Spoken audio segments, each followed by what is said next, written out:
I wouldn't go as far as to say that I welcome the measures that have been outlined today in relation to what is being proposed, but I recognise, and the Liberal Democrats recognise, that this is probably the only step that the Government can take to deal with the situation.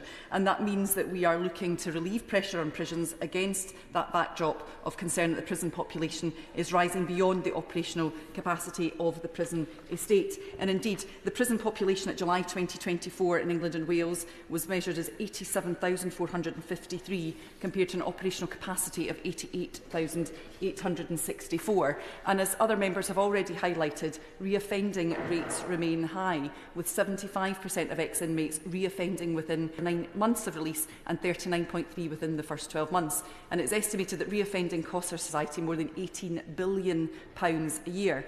We should also recognise, Madam Deputy Speaker, that violence against prison staff has also soared as they cope with these capacity issues, with an average of 23 attacks recorded every day last year across England and Wales.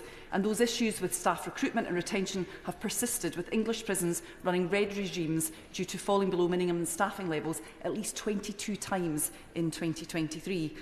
And yes, it is right to recognise that part of this is due to the backlog in our criminal courts, which skyrocketed under the previous Conservative government. And I find it quite stunning to hear the official opposition's response today. We want to work as a constructive opposition so that we can help deal with issues around prison overcrowding. So to ask and be pressing the Lord Chancellor for answers when they know the answers and knew the answers before the last election is quite something.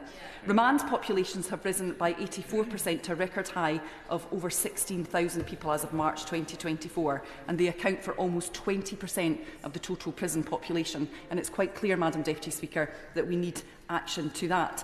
And indeed, going back to the previous administration, they did recognise back in November 2023 the issues around prison overcrowding and introduced their own emergency measures. So surely they should recognise today that further measures are necessary. Madam Deputy Speaker, this is about our criminal justice system as a whole, and trust in our criminal justice system as a whole is at an all-time low. The new government talks about being a government of service. I myself was a former police officer for 12 years, and I consider that to be part of a public service that I gave. But I do want to mention the shocking footage from Manchester Airport yesterday. As a former police officer, I was deeply disturbed by what I saw.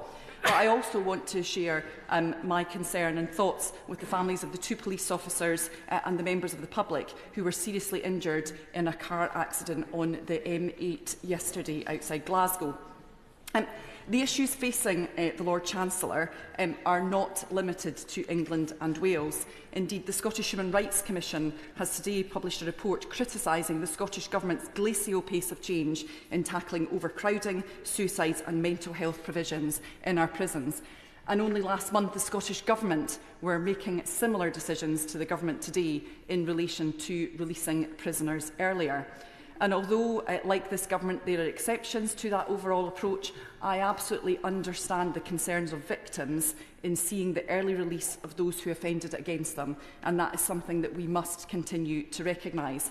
And although the government have outlined that there will not be a sunset clause in today's SI, and that they are looking to bring this to an end in 18 months, I would appreciate some clarity from the Lord Chancellor in terms of the reporting that will be made to this place in relation to the progress that has been made. This House can only estimate whether it continues to be an emergency situation if we are aware of the data and the effect of what is being proposed today. We need to ensure that what the government is doing is the right thing to do, but also what further steps they are taking. We must address the systemic issues in criminal courts where these failures are also failing victims in relation to convictions in the first place. And the probation service is a critical part of this as well.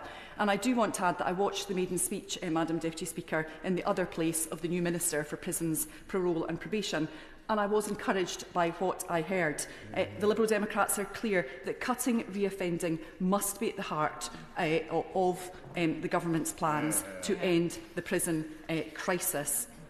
So we know that prisons are in crisis, they're overcrowded, understaffed, and they're failing to rehabilitate offenders. But we need to ensure that in terms of preventing reoffending, we are improving the provision of training, education and work opportunities in prisons, so that we are actually ensuring that we reduce that reoffending, that we should be considering a through-the-gate mentorship programme and introduce a plan to improve the rehabilitation of people leaving prison. The Liberal Democrats would want to implement a presumption against short sentences of 12 months or less to facilitate that rehabilitation in the community. Because as the Minister in another place recognised yesterday, if we do not have the right conditions in our prisons, we're only actually making our prisons a place where people learn how to reoffend rather than preventing it. And we do need the probation services to have the resources that they need. We need to improve and properly fund the supervision of offenders in the community with far greater coordination between the prison service, probation service providers, the voluntary and private sectors and local authorities. And that will achieve savings in the high costs of reoffending.